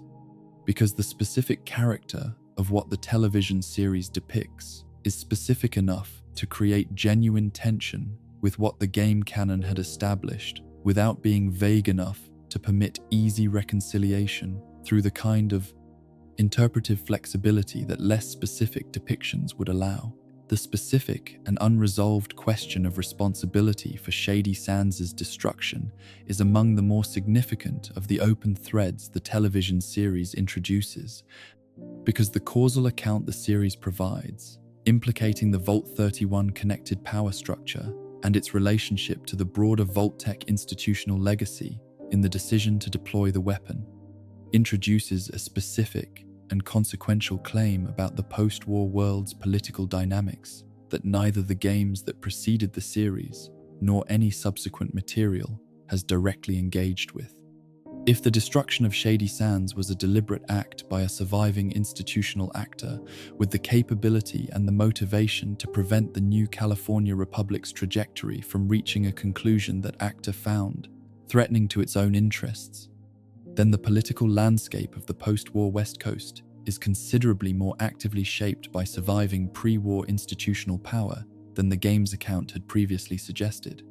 And the specific implications of this for the broader question of who holds power in the wasteland and how that power has been exercised across the post-war period are implications that the available material has not yet worked through. The franchise's historical approach to managing cross-media canon tensions provides some context for understanding the current state of the Shady Sands question without resolving it. Because the approach that Bethesda has generally employed when apparent conflicts have emerged between different expressions of the franchise has been the approach of eventual integration rather than definitive contradiction, the willingness to allow tensions to exist in a state of acknowledged incompleteness rather than forcing immediate resolution in favor of one version at the expense of the other. This approach has generally produced outcomes that, while sometimes requiring interpretive effort from the fan community during the period of incompleteness, have eventually yielded accounts that accommodate the apparently conflicting material within a broader framework that the individual pieces had not made fully visible. Whether this approach will produce an adequate resolution of the specific and significant tension that the Shady Sands depiction has created is a question that depends entirely on what the franchise's next major installment directed at the relevant period and geography chooses to do with the material the television series has introduced. And that question is among the most actively anticipated specific resolutions in the franchise's current ongoing development. The fan community's response to the Shady Sands question has been notable for its specific intensity relative to other continuity questions the franchise has generated, and this intensity is itself informative about the specific emotional and thematic investment that the new California Republic and its founding mythology had accumulated across the franchise's history. The Republic's critics within the franchise's own narrative and New Vegas provides some of the franchise's most searching criticism of the Republic's specific institutional failures and the specific ways that its growth had compromised the values its founding had claimed to represent, had always maintained the criticism within a framework that acknowledged the Republic's genuine achievements and the genuine seriousness of the FARTH reconstruction project it represented, even when condemning the specific forms its failure took. The destruction of Shady Sands, as depicted in the television series, does not simply add to this tradition of internal criticism, but introduces something more categorical, not the failure of a republic that still exists and might still be reformed, but the apparent end or near end of the project itself, whose specific implications for whether the franchise's account of post-war reconstruction has moved from complexity to nihilism about the possibility of genuine political progress is a question the available material has not yet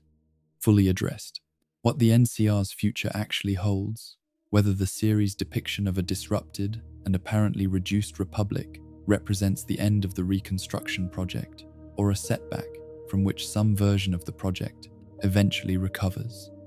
Whether the institutional inheritance of the republic's decades of development survives the destruction of its capital informs that subsequent games set in the relevant period will be able to engage with.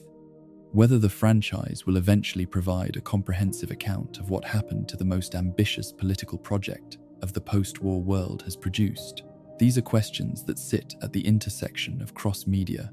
canon management, and the franchise's deepest thematic concerns about whether the post-war world is capable of building something genuinely better than what the Great War destroyed, and whose resolution or continued unresolved state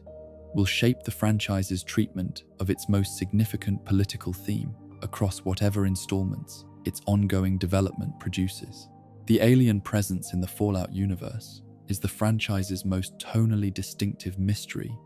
occupying a position within the setting's broader world-building that is simultaneously too well established to dismiss as simply an anomaly and too loosely integrated into the franchise's central thematic concerns to be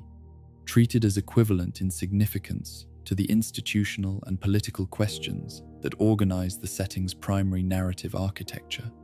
The extraterrestrial elements have been present in the franchise since its earliest installments, the random encounter with the alien spacecraft and its deceased pilot that the original game permitted the player character to discover, the recurring appearances of alien blaster weapons in locations and among possessions, suggesting a history of contact between the franchise's world and some extraterrestrial presence.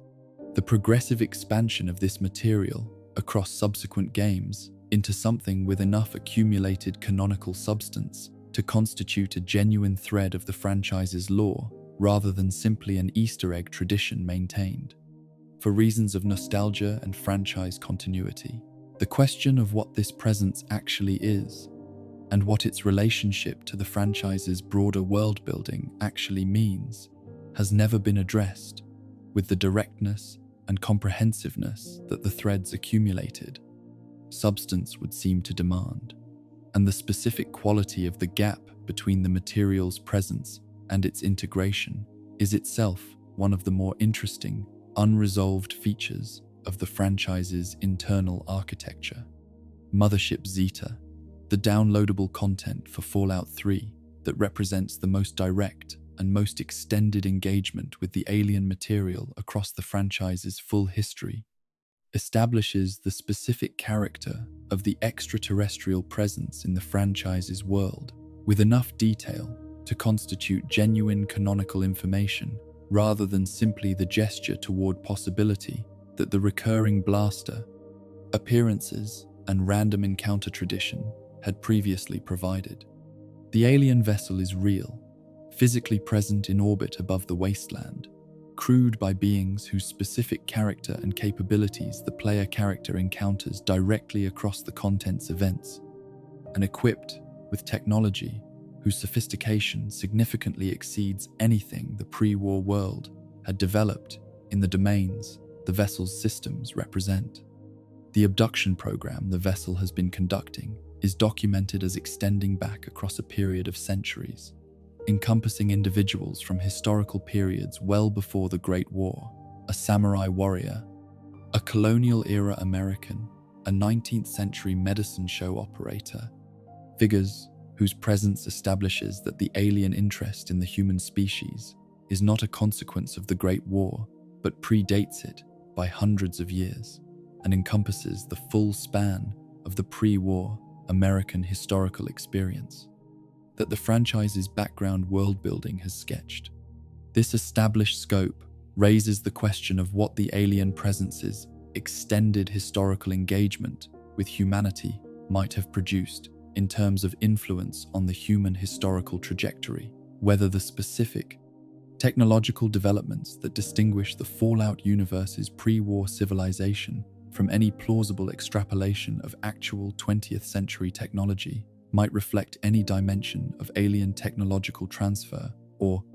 observation that the franchise has documented without directly acknowledging as causal the pre-war Fallout world's specific technological character, the advanced energy weapons, the sophisticated robotics, the nuclear fusion miniaturization that made portable nuclear power cells a consumer technology, the specific combination of mid-century aesthetic with capabilities that the actual mid-century possessed, nothing approaching, is a technological profile that the franchise has always presented as the product of the pre-war civilization's own developmental trajectory, rather than as the product of any external influence. But the specific gap between that profile and any plausible extension of actual 20th century technology is wide enough to have sustained persistent fan speculation about whether the alien presence's extended engagement with human civilization might have contributed more directly to the specific character of what the pre-war world was capable of building than the available canonical account directly acknowledges. The tonal tension that the alien material creates within the franchise's broader world building is a tension that the franchise has managed across its full history through a combination of deliberate restraint and deliberate segregation, keeping the alien content generally separate from the narrative threads most central to the franchise's thematic concerns, and generally treating it with a slightly lighter register than the main narratives. Engagement with the nuclear catastrophe and its institutional aftermath employs. This management strategy has generally been effective at preventing the alien content from overwhelming the franchise's primary thematic concerns, while preserving the material's continued canonical presence as a genuine feature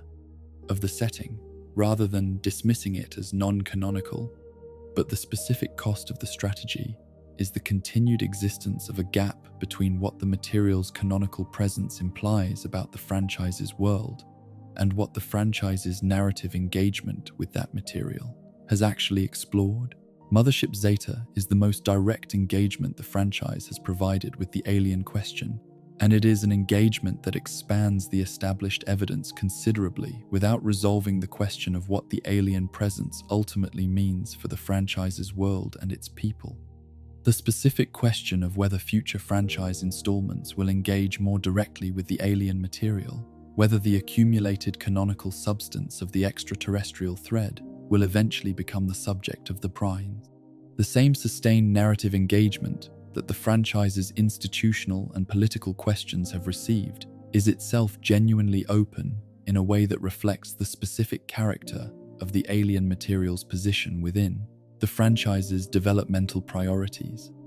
The thread has been maintained and periodically expanded across the franchise's full history without ever becoming a primary focus of any mainline game's central narrative, and the specific pattern of this maintenance enough engagement to establish genuine canonical substance, not enough to make the material's full implications unavoidable, suggests a creative approach that preserves the alien question as a permanently available resource, rather than consuming it in a single extended treatment that would either integrate it comprehensively or expose the limits of what the franchise's world-building can accommodate around it. What the alien presence contributes to the franchise's overall texture to the specific quality of the world the games construct as the context for their narratives is something that is easier to feel than to articulate. Precisely, and the feeling it contributes is the feeling that the wastelands mysteries extend beyond the human and institutional scale into something genuinely larger and genuinely more uncertain than any account organized entirely around the consequences of human institutional failure can accommodate. The alien abductees, who include figures from across American history, are themselves a kind of archive, a collection of specimens whose preservation across centuries of continued existence aboard the vessel constitutes a record of human historical presence that exists outside the wasteland's own documentary traditions, and whose specific existence as an archive raises questions about what that record has been consulted for and what conclusions the beings maintaining it have drawn from the specimen collection they have assembled across their extended engagement with the human species. These questions are among the franchise's most genuinely open, not because the available material has gestured toward answers that it declines to provide, but because the material's limited engagement with the alien presence's motivations and objectives means that the questions themselves have barely been formulated within the canonical framework, let alone approached toward resolution. The companions and secondary characters whose individual fates the franchise leaves open across its various epilogue systems and post-game silences represent a category of unresolved question whose specific quality differs from the institutional and political mysteries. This account has traced in a dimension that matters for understanding what this category of openness actually means and why it persists with such durability in the fan engagement the games generate. The institutional questions concern entities whose scale makes the question of their fate a question about the shape of the post-war world, about who governs, who survives, what forms of collective human life the wasteland's specific conditions make possible or impossible. The individual character questions concern something smaller, and in the specific register that matters most for the people who become genuinely invested in the game's characters, something more immediately and more personally significant, the specific human being whose story the player has followed across dozens of hours of shared narrative, whose specific character has become genuinely familiar in the way that extended engagement with a well-constructed fictional person produces familiarity, and whose ultimate fate the game declines to dramatize in full. The Fallout franchise's consistent use of slideshow or text-based epilogue formats to summarize the eventual fates of its companions and significant secondary characters is a narrative tradition whose persistence across multiple games and multiple development teams reflects the specific judgment that this format serves the franchise's relationship to its player-determined narratives better than the alternatives, better than simply not addressing character fates at all, which would leave a more complete silence, and better than fully dramatizing specific post-game outcomes, which would risk converting the player-determined narrative into a canonical account that overrides the specific playthrough's specific choices with a single, official version.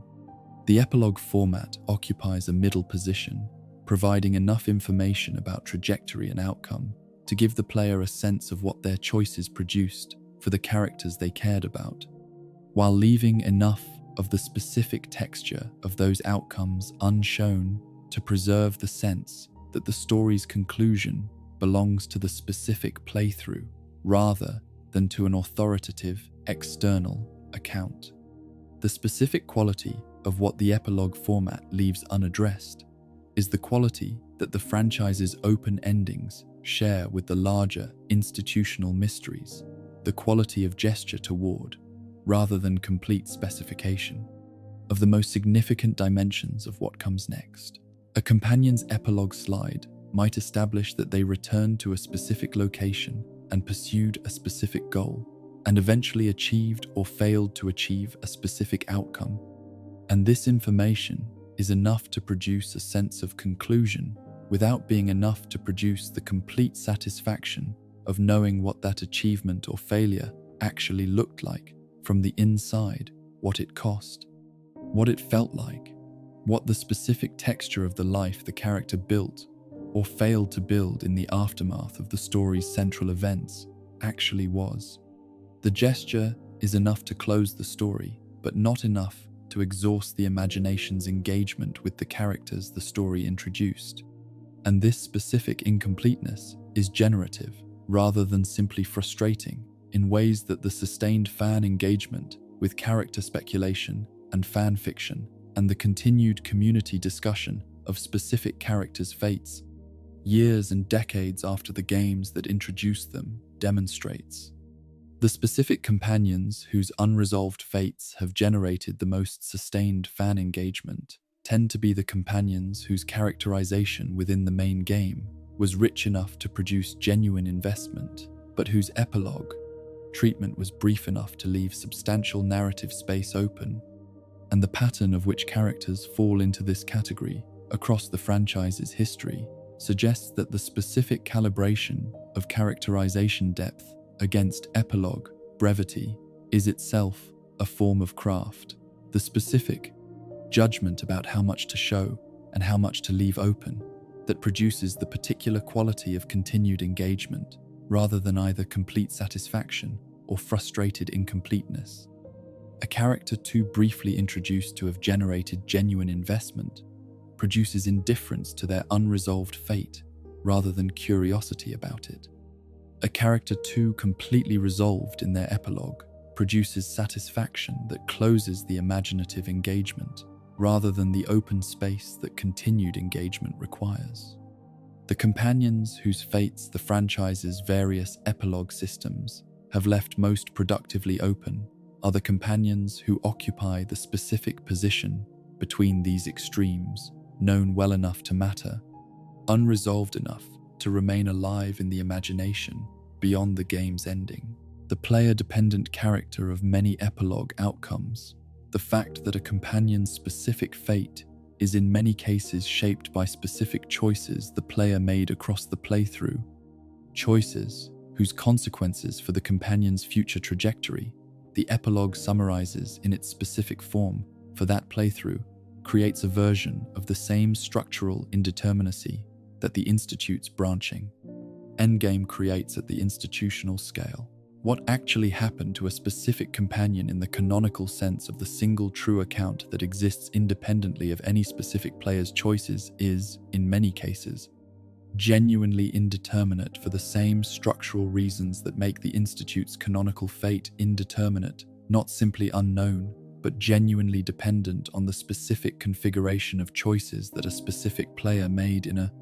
specific playthrough, with no canonical hierarchy among the available configurations that would establish which one represents the true account. The fan community's persistent engagement with this indeterminacy, the continued discussion of which companion fates seem most consistent with the character's established personalities, which choices seem most likely to have been made by the specific player characters the game's narratives construct, what the most satisfying, or most honest, or most thematically coherent resolution of any specific companion's trajectory would look like, is itself evidence that the indeterminacy is productive rather than simply frustrating, generating the continued imaginative engagement that the franchise's most devoted communities sustain across years and decades of post-game reflection. The broader value of individual character ambiguity for the franchise's relationship to its player communities is something that the game's developers have recognized consistently enough across the franchise's full history to treat as a deliberate feature rather than a limitation. The recognition that the specific quality of engagement that the most devoted players bring to the franchise's characters is an engagement that benefits from open space, more than from comprehensive resolution, that the relationship between a player and the companions whose story they have shared across a playthrough is a relationship whose continuation in the imagination is supported by the incompleteness of the official account rather than foreclosed by it. What becomes of the character the player has traveled with across dozens of hours matters to the player in a specific and personal way, and the franchise's consistent choice to gesture toward that fate rather than dramatize it fully is a choice that respects the specific personal dimension of the investment by leaving room for the player's own imagination to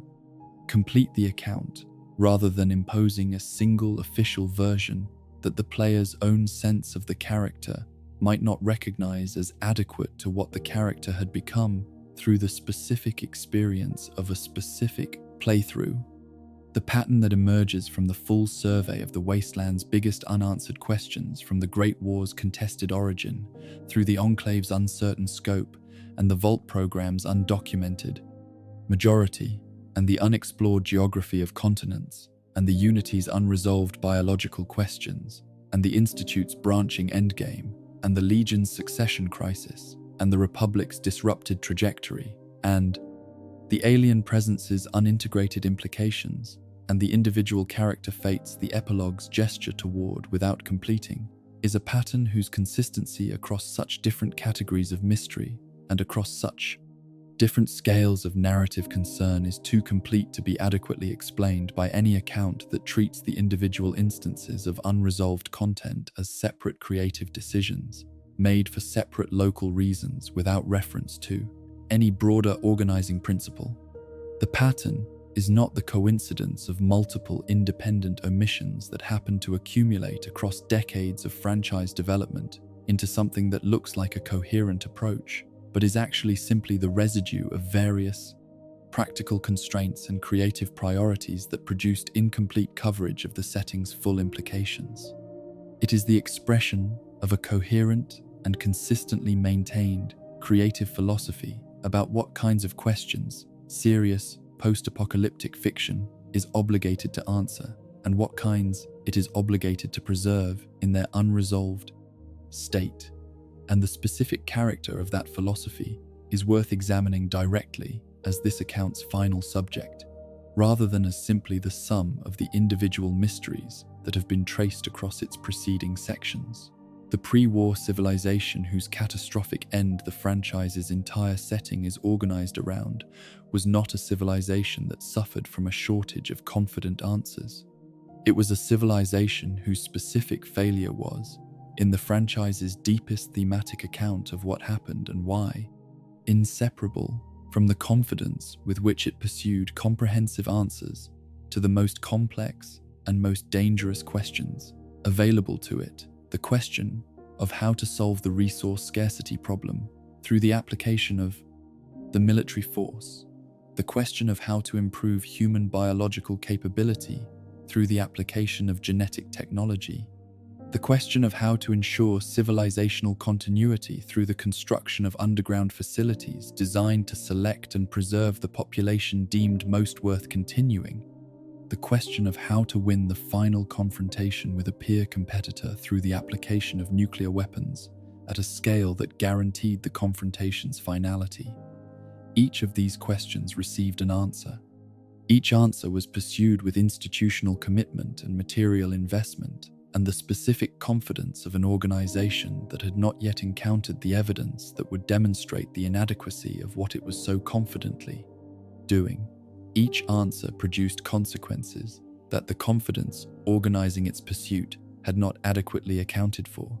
because the confidence was itself the mechanism by which the inadequacy of the answer remained invisible long enough to be acted upon at the scale that made the consequences irreversible. A franchise organized around this specific account of how catastrophe works, around the specific mechanism by which institutional confidence in comprehensive answers produces the conditions for the comprehensive failures that the wastelands landscape documents, in the permanent and irreversible form of collapsed cities and irradiated soil, and the transformed creatures that move through the ruins of what the confident answers produced, has a specific thematic reason to be suspicious of comprehensive answers in its own narrative practice. The specific form of respect that this franchise's unanswered questions pay to the setting's foundational premise is the form of respect that consists in not repeating, at the level of narrative practice, the specific error that the narrative is criticizing at the level of content. A franchise that documented the pre-war civilization's catastrophic overconfidence in comprehensive institutional answers, and then provided its players with comprehensive answers to every significant question its world-building raises would be a franchise whose narrative practice contradicted its own thematic content in the specific and self-undermining way that the most intellectually serious fiction consistently avoids. The unanswered questions are not failures of the franchise's ambition. They are expressions of it, the specific creative choice to inhabit, at the level of what the narrative does, the same honest uncertainty about the most important questions that the narrative's content insists the pre-war civilization should have inhabited, but did not. This does not mean that all of the franchise's unresolved questions are equally deliberate in their unresolved state, or equally valuable in their specific character as mysteries, rather than simply as gaps in the available information. Some of the questions this account has traced are more clearly and more deliberately maintained as open than others. The Great War's origin, most obviously, whose deliberate ambiguity is the most consistently maintained and the most explicitly thematically motivated of the franchise's major mysteries. Others exist in an unresolved state that reflects genuine creative uncertainty about future directions or the practical constraints of franchise development across multiple developers and multiple media, rather than a deliberate commitment to preserving the specific question as permanently open. The distinction between deliberate ambiguity and contingent incompleteness matters for understanding what the pattern actually is and what it actually means, because the thematic account of the franchise's unresolved questions as expressions of a coherent creative philosophy works best when it is honest about the specific instances where the philosophy provides the most complete explanation and the specific instances where other factors are also relevant. What the distinction does not change is the fact that the pattern, whatever its specific causes across individual instances, produces in aggregate an experience of the franchise's world that is more honest about the genuine complexity of the questions the world raises than comprehensive resolution would be more honest in the specific sense of declining to impose the false simplicity of definitive answers on questions whose honest character is genuinely complex, genuinely contested, and genuinely resistant to the kind of resolution that would make them comfortable to hold rather than demanding to inhabit. The franchise's refusal to tell us who fired first is more honest about the actual causal structure of catastrophic civilizational failure than any single-party attribution would be. The franchise's refusal to establish a definitive canonical fate for the Institute is more honest about the genuine difficulty of the political and moral choices that the institution's existence forces than any single endorsed resolution would be. The franchise's refusal to provide comprehensive documentation of all 122 vaults is more honest about the scale and the ongoing consequence of the Vault-Tec program's betrayal than a complete inventory that allowed the horror to be bounded and catalogued would be. In each case, what the refusal preserves is not simply the possibility of future narrative development, but something more fundamental: the genuine weight of questions that do not have clean answers, maintained in their full and demanding form, rather than reduced to the manageable size that definitive answers would produce. The fan community's sustained engagement with these questions across decades of the franchise's development is itself one of the more significant pieces of evidence available about the specific value the unresolved questions provide about why the mysteries are not simply frustrations to be eventually resolved, but genuinely productive features of the franchise's relationship to the communities that have committed to taking its world seriously. The communities that have formed around investigation of the Great War's origin, around cataloguing the available evidence about vault experiments and their outcomes, around mapping the geography of the unexplored wasteland and speculating about what its undepicted regions contain, around tracing the institutional trajectories of the Enclave and the Institute and the Legion into the futures. The games never dramatize. These communities are not simply waiting for the franchise to provide answers that will render their investigations complete and their communities unnecessary. They are doing something that has value in its own right, and that the question's persistence makes possible engaging with a fictional world seriously enough to follow its implications beyond the boundaries of what the official account has chosen to show, and finding in that engagement a form of intellectual and imaginative activity that the comprehensive answers they sometimes claim to want would actually foreclose. The specific quality of attention that the franchise's most serious fans bring to its unresolved questions is the quality of attention that the questions themselves have cultivated through their resistance to easy resolution. Attention that has been deepened rather than diminished by the continued absence of the definitive answers that simple curiosity, satisfaction would have provided. The fan who has spent years reading terminal timestamps and cross-referencing historical documents in search of evidence about the Great War's origin has developed, through that sustained engagement, a relationship to the franchise's world-building that is more thorough and more nuanced than the relationship that a game which simply told the player who fired first would have produced. And the specific form of that more nuanced relationship, its attention to detail, its sensitivity to implication, its willingness to hold multiple possibilities in view simultaneously, rather than collapsing prematurely toward a single conclusion, is itself a kind of intellectual formation that the questions have produced through their refusal to yield quickly to investigation. This is not to suggest that the franchise's unresolved questions are valuable primarily as exercises in fan intellectual development, or that the value of maintaining mystery is so absolute that no question should ever be resolved regardless of what its resolution would provide. The franchise's most satisfying moments of revelation, the specific discoveries that the games have provided about vault experiments and institutional histories and individual characters' backgrounds, demonstrate that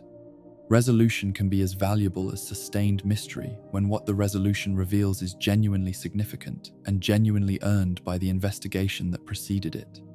The specific skill the franchise has demonstrated at its best is not the skill of never answering questions, but the skill of knowing which questions to answer and which to preserve,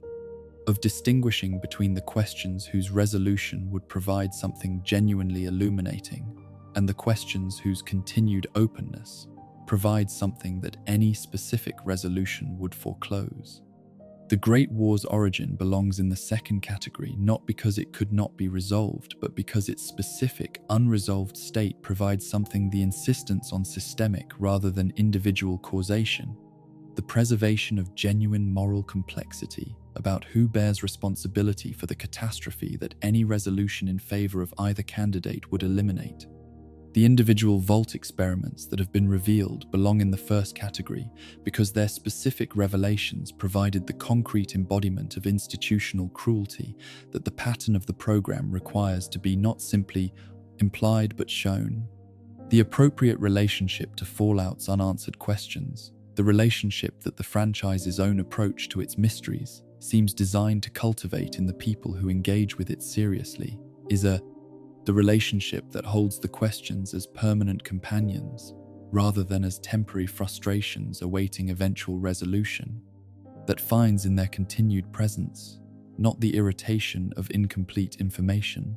but something closer to the respect that genuinely difficult questions deserve from the people who take them seriously enough to keep asking them.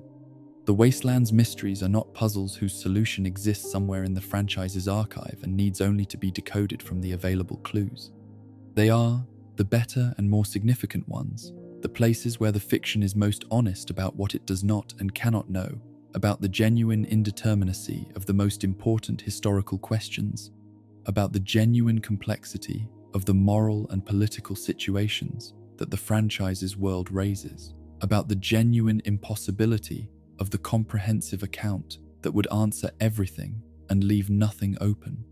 They are the franchise's most honest moments, and the honesty they embody is the honesty that the pre-war civilization, whose failure the franchise documents so comprehensively, was unable to practice the honesty of acknowledging that the most important questions do not yield to confident institutional pursuit of comprehensive answers, and that the appropriate response to genuine complexity is not the imposition of false simplicity, but the sustained and respectful engagement with the difficulty that complexity actually presents. What remains, when all of the specific questions have been examined and the pattern of their persistence has been traced, and the thematic argument their persistence embodies has been articulated as clearly as it can be articulated, without reducing it to a formula that would diminish it. What remains is the wasteland itself, in all its damaged and complicated and genuinely uncertain reality, containing more than its documentation has shown and suggesting more than its narrative has stated, and extending in every direction beyond the edges of what the available maps have charted. The road that disappears over the ridge into unchartable territory, the vault door sealed against a story not yet told, the question mark hanging patient and unhurried in the long dark of a world that has learned, through the most comprehensive and the most permanent of lessons, what happens when certainty is pursued without adequate humility about the limits of what any institution or any civilization can actually know about the consequences of its own most confident actions. The wasteland keeps its questions not as withheld secrets, but as the honest acknowledgement of what it is, a world produced by the failure of certainty, preserving in its unresolved mysteries the specific form of intellectual humility that the pre-war world was unable to maintain, and offering to the people who take it seriously the specific invitation to inhabit that humility alongside it, rather than demanding the comfortable resolution that the pre-war institutions also demanded, and that the wasteland exists to demonstrate was never actually available. Rest now, fellow wanderer, and let the questions settle gently around you as the long dark deepens and your breathing slows and the road over the ridge dissolves into the peaceful territory where sleep waits with the patient, unhurried quality of things that have been present longer than any of the stories being told about them. The questions we have walked through tonight do not require resolution before you rest. They have been present since the first morning after the bombs fell, and they will remain present long after whatever answers the franchise eventually chooses to provide have themselves generated new questions in the specific way that every finding, genuine answer to a genuinely difficult question tends to do. Let them be what they are, the wasteland's most honest features, the places where the fiction refuses to pretend that the most important things are simpler than they are. Close your eyes, wanderer. The vault door remains sealed somewhere in the dark, and the road disappears over its ridge into territory no map has charted, and the questions hang quiet and unhurried in the wasteland's patient night. Sleep now. The mysteries keep their own vigil so that you may rest. They will be here when you wake, as permanent and as honest as the ruins themselves, asking what they have always asked of everyone who moves through the world they inhabit, not for answers, but for the quality of attention that genuine questions deserve from the people willing to keep asking them.